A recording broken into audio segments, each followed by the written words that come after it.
pwesto or hindi natatakbo sa susunod na halalan. Unahin muna natin, ito po yung mga pinagtutungkulan natin sa iba't ibang mga bansa, okay, na mga leader, pinaka-leader talaga nila, na yun nga, either hindi na tatakbo or bumaba sa pwesto or tinanggal sa serbisyo dahil sa samot-saring mga issue, no? At doon sa Bangladesh, napanood ko yung report, talagang yung taong bayan nagkaroon na ng people power talaga, no? Ang freedom of expression doon talagang pinaglaban hanggang sa mga kabataan, no? Nakita ko yung mga footages.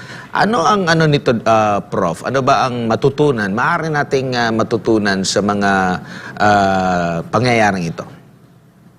Oo nga, 'di ba?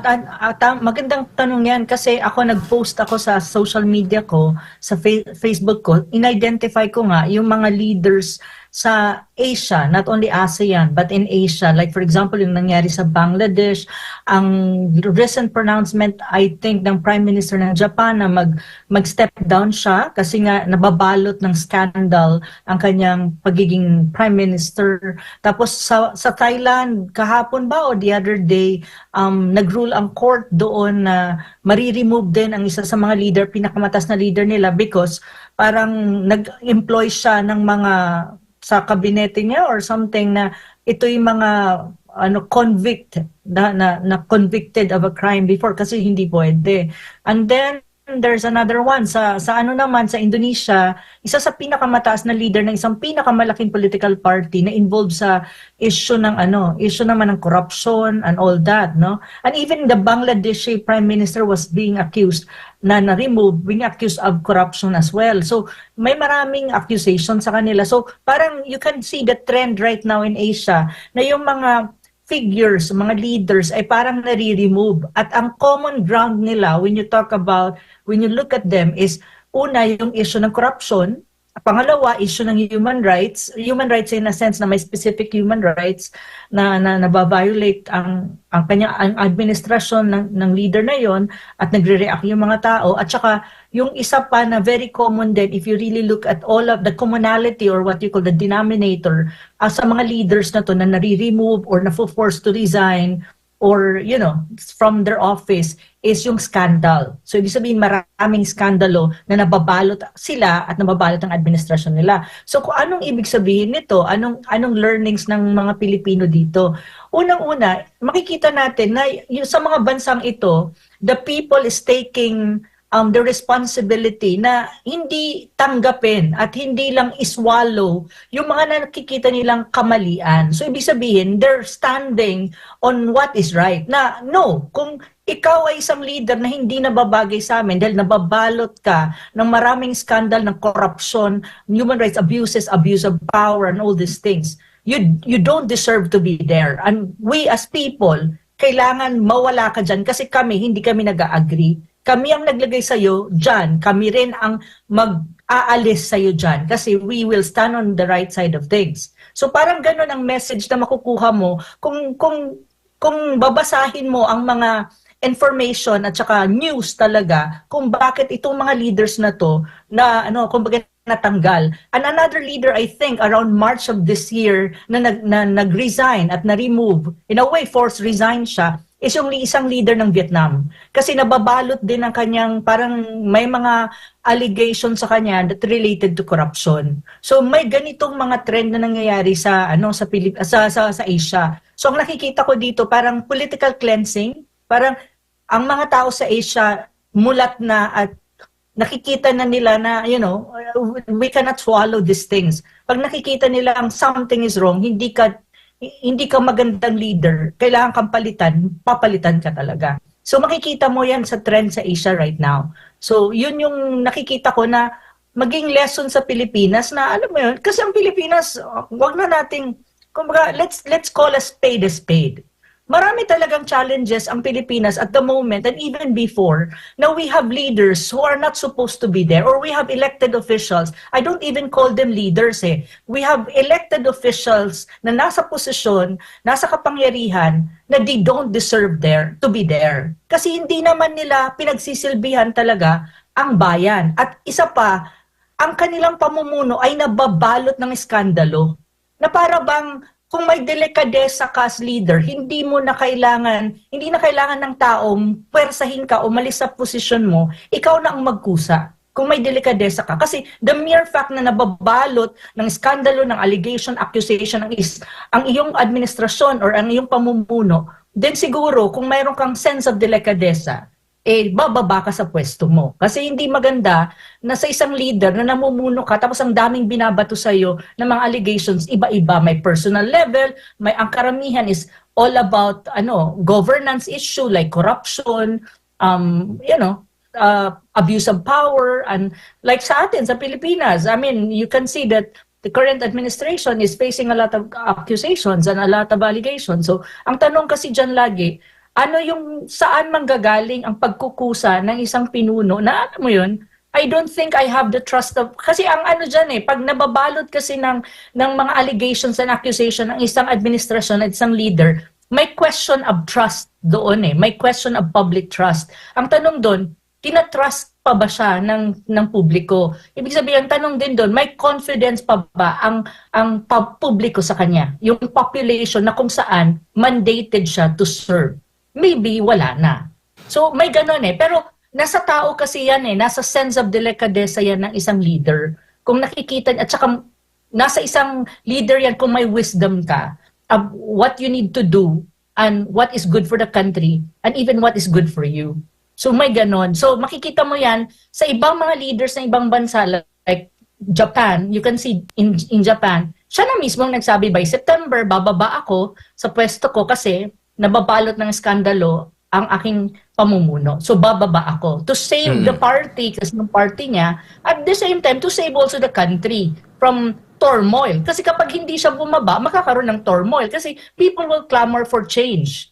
So para ma-save yung bansa na hindi magkaroon ng political instability because it will impact the economy of a country kapag may political instability ka, nagkusa na siya na, okay, bababa na lang ako, so let's convene, kasi parliamentary sila, magkukonvene sila and they will elect a new prime minister from the parliament. So ganun siya So ganun ang basa ko at ganun din ang message ko na nakuha bilang isang Pilipino. Opo, at maliban dito, ang kaibahan lang din doon sa mga ibang mga leader na ito na piniling bumaba sa pwesto at ayaw na palakihin, na at mercy yung bansa, hindi sila kapitoko, hindi sila makapal ang mukha. Ano man naman ang nakikita mo pag dito sa Pilipinas?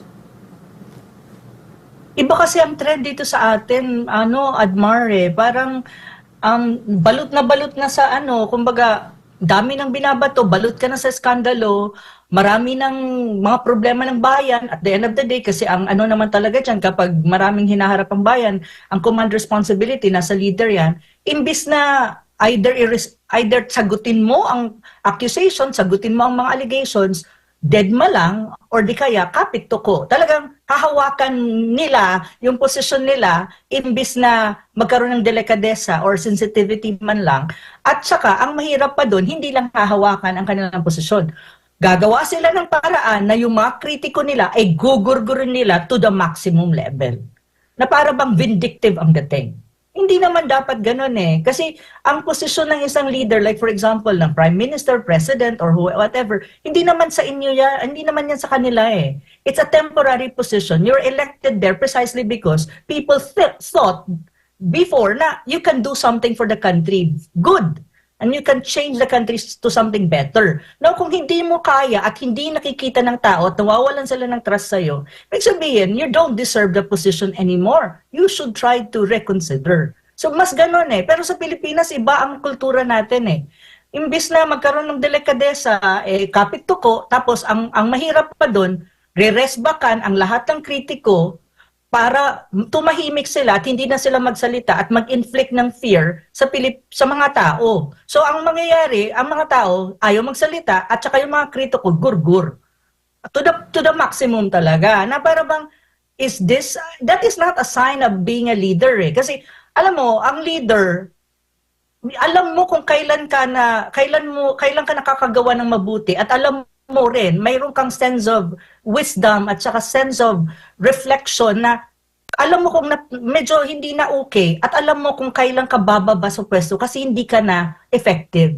Yun yung totoong leader, hindi ka takot mawala ng posisyon. Kasi ang pagiging leader naman, it's not dependent on a position Ang position is just a tool. It's just an office para ma-actualize mo yung vision mo for the country na mas mabilis, may resources ka, may tao ka. Pero ang pagiging leader, it's not really dependent on the position eh. So kung talagang leader ka, alam mo yan. Kung ngayon effective ako, okay. Pero pag hindi na ako effective, I think I have to, to step down. Iba na eh. Iba na yung nangyayari. Ayaw na sa akin ng tao, wala ng trust kasi nakagawa ako ng hindi maganda. Or may mga allegations sa akin na hindi ko kayang sagutin. So I think I have to step down kasi wala ng trust or mababalot lang lalo ng kumbaga ng shrouded in dark ang iyong pamumuno. May ganun eh. Pero ibang Pilipino eh. Iba yung Philippine context. Naiiba tayo. Minsan nasashock nga ako na parang kailangan mo talagang kailangan makipagbakbakan ng mga tao para lang maintindihan nung nasa posisyon na, hey, we don't trust you anymore. Probably you should have a graceful exit. Pero hindi eh. Hindi naiintindihan. Kakapit sa power, kakapit sa kapangyarihan talaga. Na parang, to the point na aabot tayo dun sa punto na nagkakaroon ng political instability and the country suffers from it. Kasi kapag nagkaroon ka ng political instability, ang unang mangyayari kasi dyan, ang mga investors mo, magwi-withdraw talaga. Kasi hindi gagana ang ekonomiya mo, magulo eh. So, in a way, compromise yung bansa mo, compromise din ang country mo. Now, if you're really a leader, you don't want that to happen to your country. So, ganun dapat eh. Pero iba talaga ang Pilipinas eh. Ibang ating mga politiko dito, parang mga ano yan eh, parang sisip-sip talaga at kakapit talaga. Opo. Hanggang kaya nila. Tapos hintayin talaga nila na ano talaga sila yung, ang tao na talaga ang gumawa ng parang para hilain sila pababa. Opo. Na ma-remove sila doon. Parang, hindi naman dapat umabot doon eh. Kung mayroon kang sense of dignity as a person, at may sense ka of leadership na totoo, at may sense ka ng delikadesa. Diba? Hindi naman eh. Opo, Prof, kung i-exercise naman na ang delikadesa, do you think, nakikita mo ba na tatanggapin ito ng taong bayan at kumbaga maghihilom ang sugat na na-inflict dahil sa pamumuno nito? Kung i-exercise niya yung delikadesa, bababa siya sa pwesto, maiintindihan ba at tatanggapin ba yan ng buong buo ng taong bayan? Or baka naman, gusto rin ng taong bayan na mapanagot itong leader na ito kahit na may delikadesa siya at bumaba siya sa pwesto? Hindi kasi that's two different thing, no? That's two process, no? Ang pagkakaroon ng delikadesa is much more on your side as a person na alam mo na you need to go down, to step down. So may delikadesa ka kasi you want to preserve your dignity na may nagawa kang hindi maganda. So okay, bababa ako pero to be accountable and responsible dun sa mga nagawa mo na kinaklamor ng mga tao na you need to be accountable. Ibig sabihin, you face what you need to face. If there are charges against you, then you face it. Ganun talaga eh. Kasi hindi naman pwede na porque nag-graceful exit ka, absuelto ka na. Hindi ganon. Hindi dapat ganon. Kasama doon sa pagkakaroon ng delikadesa, ang pagkakaroon ng readiness na yes, probably you will face a lot of cases against you precisely because probably you really have done something wrong. And if you're a leader too and you have delikadesa, there's such a thing of sense of accountability and responsibility din. Ikaw dapat. Kasi part yan eh. Part yan dapat ng pagiging isang lead. Kaya mong harapin kung ano ang nagawa mong mabuti at kaya mo ring harapin kung anong mali mo nagawa para ma-rectify mo siya or you have to make amends. And one way of making amends is you face charges kung may charges sa'yo. That's part of it eh. Kaya hindi rin pwedeng sabihin na okay, nag-graceful exit ang isang leader na maraming allegations at scandals or whatsoever na tapos na ang boxing. Malaya ka nang gumawa ng whatever. No. Because you need to be accountable. You have to be accountable and responsible. So, you have to face it. Ganon talaga eh. Ako ganon eh. Ganon talaga yun. Oh. Samantala, may iba lang ako ng topiko. Dito pa rin sa geopolitics pa rin ito, Prof, bago lang dito sa mga usapin sa loob ng Pilipinas. Pero nakaka-relate pa rin ang Pilipinas dito. Doon po sa South Korea, nakatakda po yung war games din nila. Para sigurong malikatan, parang kagaya dito sa atin, next week ata. And bago ito, libo-libong mga South Koreans ang nagprotesta at tinutulan ito. Anong nakikita mo dito, Prof? Hindi, kasi nakita ko yung rally at saka shinare ko nga sa Facebook ko yung rally ng mga South Koreans na hindi nila gusto magkaroon ng war games na ang nangunguna dyan kasi United States eh. It's a military exercise na parang war games between na tandem ang South Korean forces and the American forces doon sa kanila. Kasi ang South Korea is an ally of the United States. Tapos may mga katulad din ng Pilipinas, may mga deployment of troops, military bases, and at a certain extent I think parang ganun din military assets. Ang ano kasi diyan, ang intention niyan is war games to show North Korea. Ang intention kasi is ang ano kasi niyan, ang bola, kumbaga ang pinaparinggan or pinapasaringan ng military exercises na yan na next week na mangyari, ang North Korea. If you really look at it, actually, kung titignan mo ang mga Koreans in general, no, hindi North or South, these are just one race. Magkakapatid yan, or hindi lang yan magpipinsan. They really belong to one race.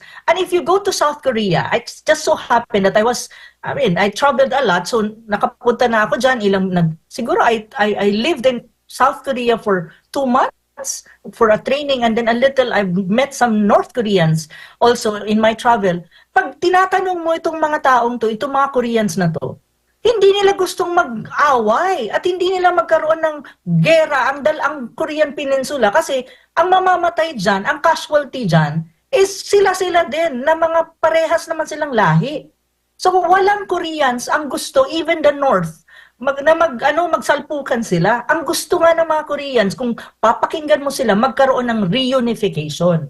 Sino ba ang ayaw sa reunification na yan? It's not necessarily the Koreans.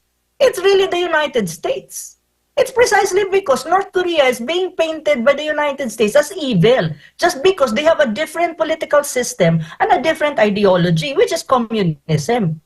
And that makes them bad already. Because hindi sila liberal democracy tulad ng United States. Kasi itong United States, gusto niya lahat ng bansa sa mundo ay kaparehas niya at mirror image niya. Hindi pwede yun. Kasi kanya-kanya, ang bawat bansa may sarili silang indigenous na mga political system or political system na tingin nila, yun ang nababagay sa kanila at dun nila, yan ang gusto nila. And they have the right to do that precisely because they're a nation state. They're a sovereign nation state.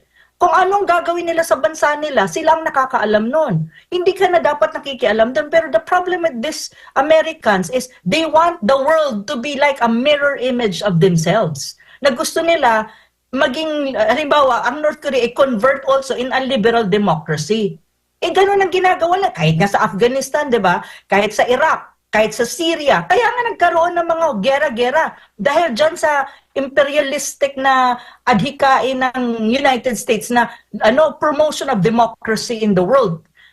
Ang usapin kasi hindi about democracy per se. Ang gusto nila, mirror image ng klase ng democracy na meron sila. But if you really look at the democracy kung anong klaseng democracy mayroon ng United States, it's a flawed democracy. Look at them right now. Look at their politics. Look at their economic situation. Look at the people in there.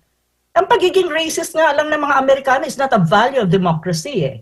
Diba? So gano'n ang problema dyan. Kaya yung mga Koreans, they don't want also yung mga war games na yan kasi directed yan at ang pinapasaringan niya is North Korea. And alam din nila, ang North Korea will not take things sitting down. Magre-respond yan, sigurado ako, lalo na yung leader nila. Baka kung mag-ano din yan, mag-create din yan or mag-ano din yan, siguro maglo-launch yan ng missile testing or anything.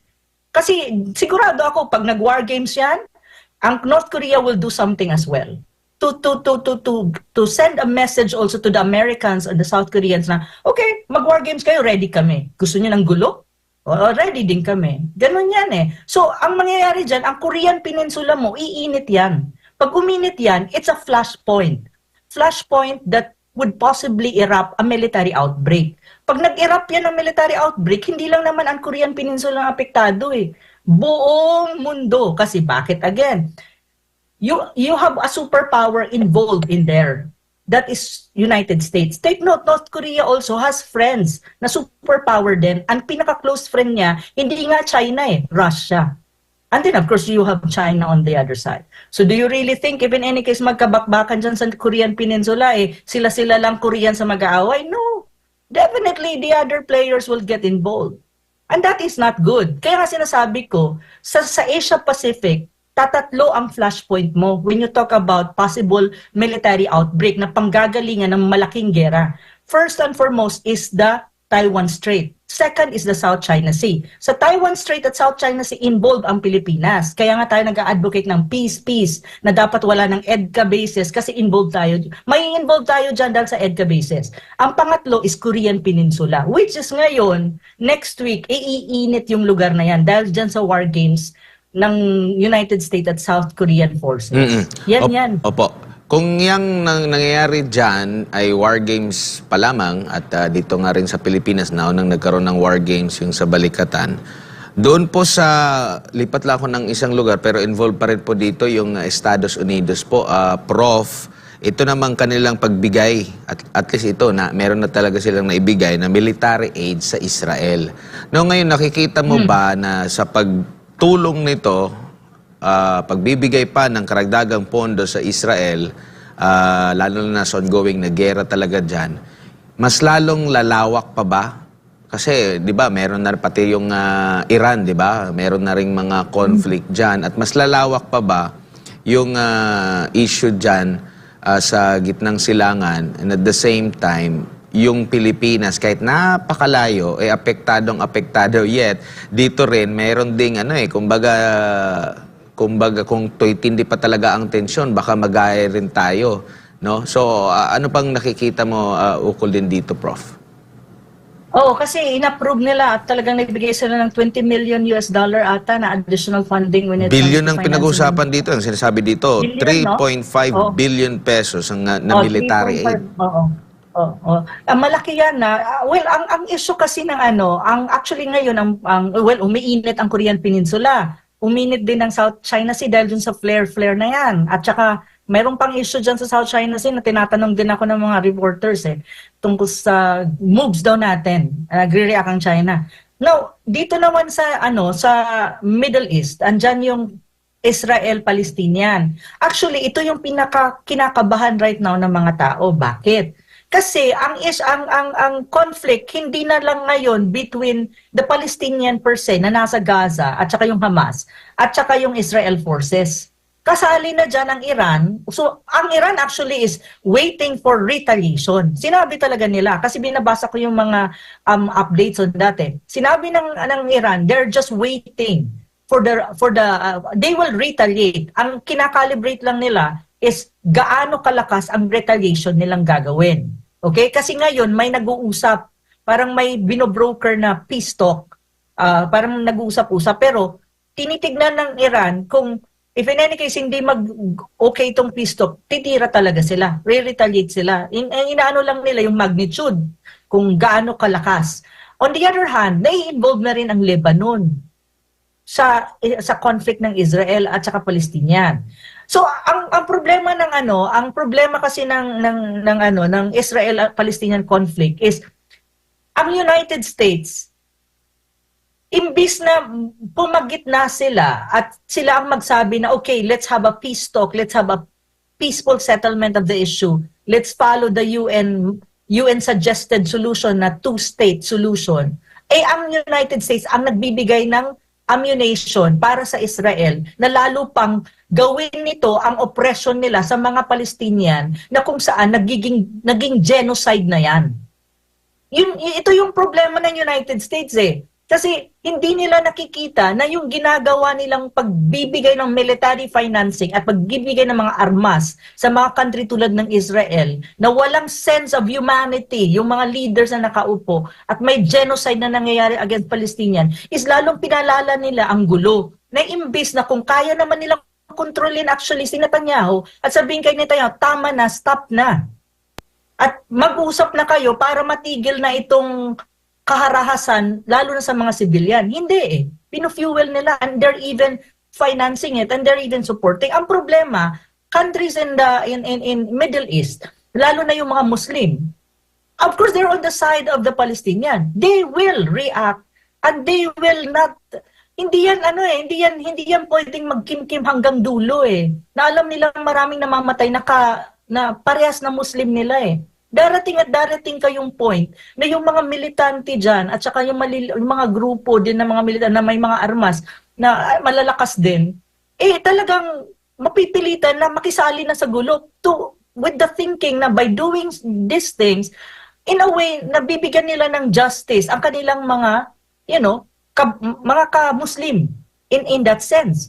Iyon yung problema Kaya ang tingin ng mga yung mga international relation expert dyan and even geopolitics expert na nakakausap ko because I'm a member of a more wider group of people who are studying these things is yung tinatawag namin sa group sa coalition na multipolar peace coalition. I'm a member of it.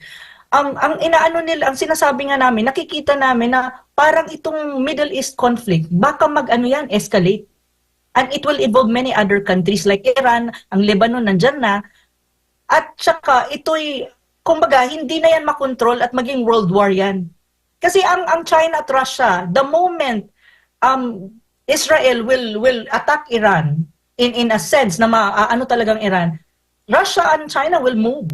And these two countries will be on the side of the Palestinian, Iran, and other countries who are supporting Palestinian. Definitely that will happen. Kapag na-involve mo na itong malalaking bansa na superpowers, hindi na yan regional, hindi na yan between Ukraine and hindi na yan between Israel and Palestinian alone or Hamas. Malaki yan. Mag-escalate talaga yan into something bigger. Kasi magkakaroon ka ng involvement ng other parties Yun nga sinasabi ko, mahirap kasi yung dynamics kasi andyan ang involvement ng United States. So it's a superpower kasi. Kung ano lang yan, Palestinian lang yan at Israel, medyo contained. 'Di ba? Pero pag nag-involve ang United sa ibang matter yan, kasi ibig sabihin, other countries also will look at them na, may involvement superpower. So, okay, tignan natin, may involve din kami dyan. Opo, Prof. Kasi magkakakampi-kampi yan Yun yung problema. Yun malaking problema, na apektado ang Pilipinas. Kasi bakit? Oil. Saan ba tayo? We're dependent on oil. Saan ka mag-i-import ng oil? So, tataas din ang presyo ng mga oil-related products. We import So, pag tumaas, apektado yung ekonomiya mo. Ang ekonomiya natin, problematic na nga Ang dollar to peso is how much now? 57, 58? Diba? Mahirap kasi gagamit ka ng dollar to import products in the international market. So, ibig sabihin, mas malaki ang kailangan mong amount of money kung tataas ang presyo sa international market kasi ginagamit mga dolyar. Opo. So mahirapan tayo. That's one impact. Prof, huli na lang, ano ang impact na usapin panloob naman? Ang impact na si Vice President Sara Duterte kumakasa na po doon sa panawagang hair follicle test? Maganda yan. Ibig sabihin, hindi siya takot. Alam mo yun, natuwa ako kasi nakita ko yung news item tungkol dyan na kumbaga, yung panawagan na hair follicle test, hindi lang naman sa lahat ng government officials, elected at saka appointed at saka high ranking. Yun ang panawagan ng taong bayan. So, ngayon nag-respond si VP Sara, sabi niya, okay, game ako, I'll accept the challenge. I am happy about that. So, ang ko nga kay VP Sara, gawin niya yung hair follicle test na yan, na andyan, publiko ba? Nakikita ng publiko, tapos alam nila talaga na independent medical practitioner yan, wala kang tinatago, talagang, siya, talaga authentic, legit. So, para makita ng tao na hindi siya takot, na ibig sabihin, she's leading by example, na, okay, I'm a leader, ito yung panawagan ng taong bayan, o sige, susunod ako kasi in the very first place, kayo naman ang dahilan kung bakit nasa posisyon ako. Kung ito yung kagaganda nyo, ikasasaya nyo, ikakapanatag ng loob nyo, gagawin ko, and I'm doing it now. So, kumbaga, that is a leader. Hindi ka takot harapin kung ano ang clamor ng taong pinagsisilbihan mo at dapat mong pagsilbihan. Kasi dapat, ang accountability kasi ng leader nandun sa tao. Now, kung ang clamor ng mga tao, tulad ng mga Pilipino is, lahat ng government official, magkaroon kayo ng hair follicle test kasi yun ang gusto namin para malaman namin na talaga ang mga namumuno, clear-minded, yung quote-unquote hindi bangag, di gawin nyo. Para naman kaming mga Pilipino, assured kami na, our leaders are in the right mind, they don't have problems with their heads, and they are not under any kind of substance that may affect their way of making decisions. So that is what you call a leader. Hindi ka takot harapin ang clamor ng mga taong bayan, precisely because yan ang, nandyan ka, dahil sa kanila, nandyan ka para maging accountable din sa kanila. Ibigay mo kung anong hinihiling nila para magkaroon sila ng assurance na you deserve their trust. Ganun yun eh. So, Opo. I'm very happy na she accepted the challenge. Sabi ko nga, bakit ang tagal ni VP sabi ko 1 week na, wala pa siyang sinasabi. Pero